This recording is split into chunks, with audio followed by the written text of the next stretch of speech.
Assalamualaikum warahmatullahi wabarakatuh. Perkenalkan, nama saya Risman Latif, kelas B, jurusan Ilmu Teknologi Pangan, Fakultas Pertanian, Universitas Negeri Gorontalo. Di sini saya akan mereview jurnal internasional yang sudah saya translate ke bahasa Indonesia dengan judul Basis Biokimia dari Penampilan dan Perubahan Tekstur di Buah dan Sayuran Segar. Ulasan ini menjelaskan dasar biokimia untuk perubahan warna dan ketegasan pada jaringan buah dan sayuran.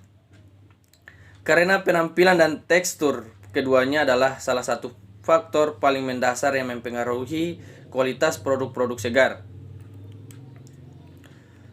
Tujuannya adalah untuk memberikan tingkat pemahaman yang dapat digunakan untuk itu mendukung arahan penelitian di masa depan untuk menyelesaikan masalah yang ada membatasi kualitas dan umur simpan.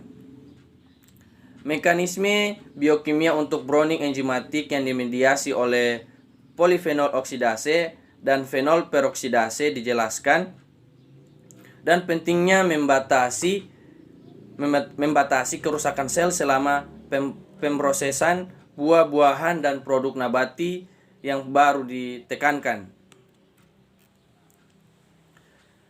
Dijelaskan dua mekanisme degradasi klorofil yang terlibat dalam peristiwa perubahan warna pada jaringan hijau, dan contoh proses pewarnaan khusus untuk tanaman tertentu, blush on putih dan wortel, perubahan warna allium SPP, kecoklatan sekunder pada apel.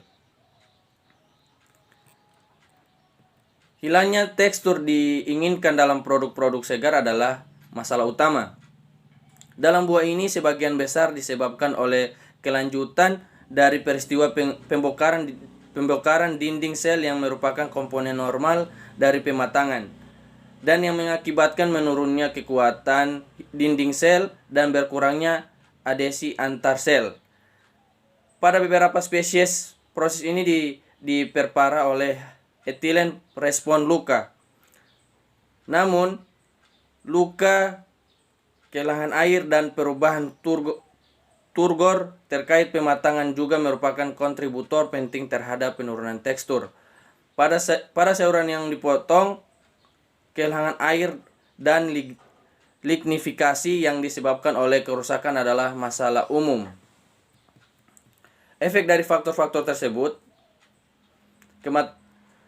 kondisi pemrosesan dan berbagai perlakuan untuk mengurangi penurunan kualitas dibahas di materi ketiga, yaitu perubahan penampilan dan tekstur adalah dua karakter mendasar yang menentukan penerimaan buah dan sayuran segar. Jadi, pemahaman dalam hal mengolah dan menjaga kualitas setelah buah dan sayuran adalah hal mendasar yang perlu kita pahami. Oleh karena itu, kualitas umur simpan bagi konsumen pada dasarnya perubahan penampilan dan tekstur sangat erat terkait dengan kerusakan jaringan. Penampilan buah dan sayuran yang baru dipotong adalah salah satu hal yang akan mempengaruhi konsumen dalam membeli. Banyak faktor yang tidak berhubungan dengan mempengaruhi penampilan, seperti efek karena adanya luka, faktor pengeringan hingga kolonasi mikroba. Faktor-faktor ini memiliki penyebab berbeda dan efek berbeda, tetapi semua menghasilkan produk yang tidak menarik. 1. Tepi kecoklatan. Ini merupakan yang terdapat pada buah dengan daging putih seperti apel dan pir, namun dapat terjadi pada buah dan sayuran segar lainnya. Pencoklatan enzimatis merupakan reaksi pencoklatan utama yang dapat mempengaruhi mutu dari buah, sayur, jika buah ataupun sayur kontak dengan udara menghasilkan warna coklat. Ini terjadi karena adanya enzim dapat kontak dengan substratnya. Reaksi kedua, reaksi pencoklatan. Reaksi pencoklatan umumnya dianggap terjadi akibat adanya interaksi langsung polifenol oksidase pada polifenol. Buah setelah dikupas menjadi coklat disebabkan oleh aktivitas enzim polifenol oksidase yang dengan bantuan oksigen akan mengubah gugus monofenol menjadi O-hidroksifenol yang selanjutnya diubah lagi menjadi O-quinon. Penyebab dari pencoklatan enzimatik yang terjadi sesaat setelah buah dipotong adalah reaksi oksidasi.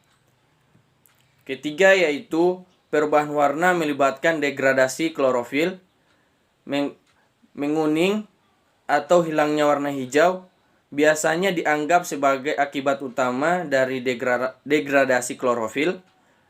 Degradasi klorofil juga dapat menyebabkan perubahan warna yang mirip dengan kecoklatan pada produk setelah dipotong. Namun, perubahan warna kecoklatan adalah konsekuensi dari metabolisme molekul klorofil yang tidak lengkap. Berikut ini menunjukkan skema umum untuk tahap awal pemecahan klorofil yang akhirnya mengarah pada produk tanpa warna. Dalam skema ini, magnesium deklatase bertindak langsung pada molekul klorofil untuk menghasilkan piohitin yang berwarna coklat, dan ini dapat dikonversi menjadi piohorbide melalui aktivitas klorofinase. Hal ini kemudian dikonversikan menjadi produk tidak berwarna yang akhirnya diangkut ke vakuola untuk penyimpanan. Dalam urutan alternatif, klorofilase bertindak langsung pada klorofil dan menguranginya menjadi klorofilida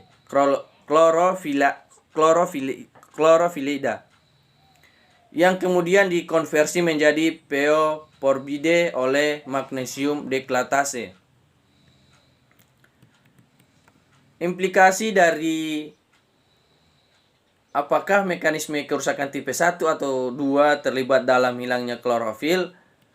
Pada khususnya produk segar memberikan beberapa wawasan baru tentang cara mendekati pengurangan tingkat kehilangan klorofil.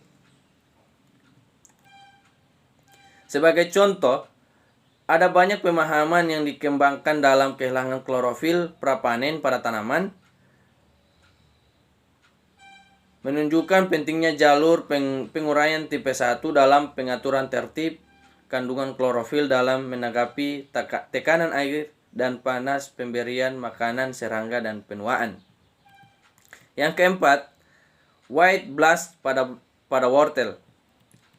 White yang dikupas dan dipotong akan mengalami perubahan warna yang disebut dengan white blast, yang terjadi sebagai akibat dari kerusakan dinding sel pada proses pemotongan tepi hingga kondisi pengiringan film ini berkembang ketika wortel terpapar oleh atmosfer dan lapisan luar wortel yang menjadi kering. Jadi hal ini adalah proses yang berhubungan dengan luka etilen tampaknya tidak menjadi bagian dari mekanisme yang memulai proses lignifikasi khusus ini. Penggunaan alat pemotong tajam juga akan mengurangi respon luka dan akumulasi lignin. Selain itu, white blast dapat dikontrol dengan perawatan yang mengubah pH jaringan. Perubahan yang kelima, perubahan warna di alliums.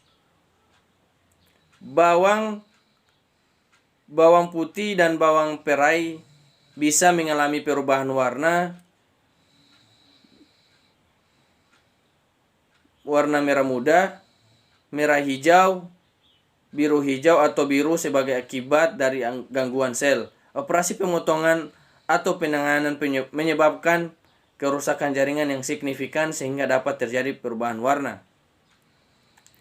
Yang ke-6, coklat sekunder pada apel.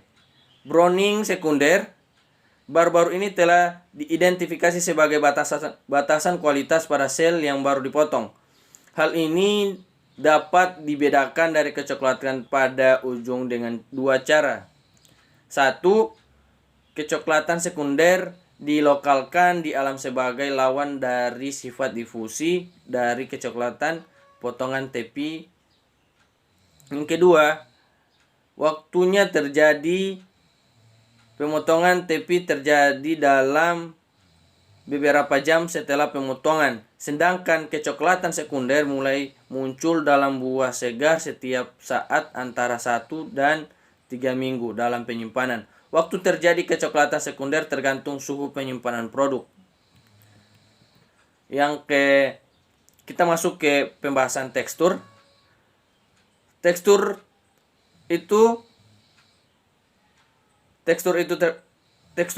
sendiri terdiri dari berbagai macam seperti kerenyahan, kekerasan, dan ukuran. Ada dua faktor yang paling mempengaruhi kualitas dari buah atau sayuran. Ketegasan dan kesegaran, tidak seperti sayuran, batang, akar, atau umbi. Sel-sel daging buah yang masak umumnya relatif lemah. Juga tidak seperti sayuran, dinding sel buah mengalami degradasi alami selama pematangan buah, sehingga mengurangi kekencangan dinding sel dan adhesi antara sel. Hal ini salah satu faktor yang dapat mengubah tekstur makan karena teksturkan berubah pada saat penuaan. Faktor-faktor yang mempengaruhi tekstur dapat berubah secara substansial, baik sebelum atau sesudah panen, karena perubahan ukuran sel, adhesi antar sel, konversi pati atau gula, kehilangan air, komposisi dinding sel, dan kekuatan dinding sel. Banyak penanganan dalam penyimpanan diterapkan untuk memperlambat perubahan tekstur. Yang pertama, hilangnya kualitas tekstur pada pematangan seluruh buah. Banyak perubahan yang terjadi pada buah segar setelah matang. Hal ini mempengaruhi tekstur yang mengarah pada pelunakan, dikombinasikan dengan atau dipengaruhi oleh efek dari pemotongan dan luka jaringan. Buah dapat dibagi menjadi beberapa kelompok berdasarkan perilaku pelunakannya atau berdasarkan pengaturan proses pemasakannya. Yang pertama yaitu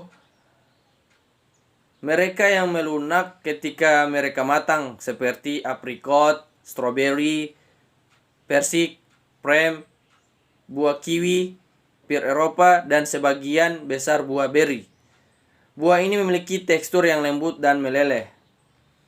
Yang kedua, mereka yang melunak secara moderat saat mereka matang, seperti apel, quince, cranberry, pir Asia, paprika, dan semangka. Buah ini cenderung memiliki tekstur yang renyah dan mudah patah. Buah juga dapat dibagi menjadi dua kelompok berdasarkan peran etilen dalam proses pematangannya. Buah klimakterik yang menghasilkan etilina dalam jumlah besar, seperti tomat, persik, apel, pisang, dan buah kiwi. Yang kedua, buah non-klimakterik yang hanya menghasilkan jumlah etilina rendah, seperti anggur, stroberi, semangka, nanas, dan jeruk. Hilangnya kualitas tekstur potongan baru. Tekstur jaringan buah atau sayuran merupakan gabungan dari banyak faktor. Beberapa di antaranya bersifat genetik, beberapa lingkungan, dan beberapa karena penanganan dan penyimpanan pasca panen. Kematangan pada saat pemrosesan sangat mempengaruhi umur simpan produk, terutama untuk buah, karena selama pemasakan mereka menjadi lebih lunak dan rentan terhadap kerusakan. Untuk sayuran, kesegaran pada saat pengolahan sangat mempengaruhi umur simpan. Faktor utama lainnya dalam hilangnya tekstur yang diinginkan adalah hilangnya air dan perubahan osmotik. Kehilangan air menyebabkan hilangnya turgor dan kerenyahan dan cepat terjadi pada produk yang dipotong. Baik, itulah hasil review yang sudah saya jelaskan. Lebih dan kurangnya saya mohon maaf. Wabillahi taufiq wal hidayah. Assalamualaikum warahmatullahi wabarakatuh.